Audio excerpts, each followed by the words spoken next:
বাবাই, আরে কি খাচ্ছে এটা? চিকেন পকোড়া।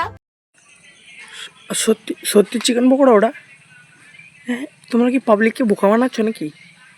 হ্যাঁ, তোমরা কি ভাবো ভাই, পাবলিককে এত বোকা? আরে মিথ্যে কথা গাইস, না guys। হ্যাঁ, এবার ধরলে তো, এবার তুমি মিথ্যা কথা বলেছো, তুমি মানলে তো। আমি যেই বললাম পাবলিককে বোকা বানাচ্ছো, তোমরা সেই বললে যে মিথ্যা কথা বলছি। তোমরা কি চালাক ভাবো নিজেকে, তাই? সোয়াবিনের হয়, এটা সোয়াবিনের হয় গাইস। হ্যাঁ, আমি ফার্স্ট টাইম বানিয়েছি। হ্যাঁ গাইস, এই ফার্স্ট টাইম বানিয়েছি, ঠিক বলছি। আমাকে দিচ্ছে, আমি খেয়েছি। সত্যি বলছি, কি খেতে গাইস। খুবই সুন্দর লাগছে guys, খুবই সুন্দর লাগছে, আমি খেলাম তো। বাপের জন্মে শুনিনি চিকেন পকোড়া।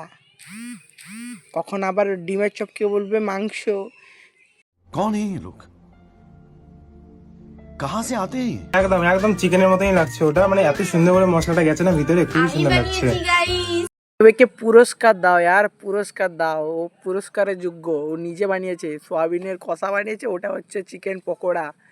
মানে পড়াশোনা কত অবধি আমাদের জানি না, আমি নিজেও পড়াশোনা করিনি, বাট এর কথাবার্তা শুনে আমি মানে নিজে পাগল হয়ে যাচ্ছি এর ভিডিও দেখে। ওটাই তো, কত সুন্দর শিখে গেছো তুমি। আর একটা আবাল, ও যা বলছে ও তার কপি করে দিচ্ছে। হ্যাঁ, কত সুন্দর বানিয়েছে, মানে ওর বড় বলছে যে কত সুন্দর বানিয়েছে, মানে দুজনেই ন্যাকা। বেশ, তোমরা চলে এসো, ঠিক আছে, সকলকে খাওয়াবে ও। হ্যাঁ, যারা যারা খেতে পাও না সয়াবিন, সরি পকোড়া, তারা তারা যাও, ঠিক আছে? হ্যাঁ, এই একদম। নাও। দাদা, আহ আহ আহ এই তো, গপ গপ করে খেয়ে নাও সকলে, ঠিক আছে? ওকে। আর কেমন লাগছে বলবে, ঠিক আছে? হ্যাঁ, হ্যাঁ, খুব সুন্দর হয়েছে, এত সুন্দর হয়েছে আমি কি বলবো। আচ্ছা ঠিক আছে, চলো খেয়ে নাও। হুম হুম হুম। এই এই এই এটা কি স্বপ্ন ছিল? বাবার, এই স্বপ্নে আমি এদেরকে রোস্ট করে দিয়েছি।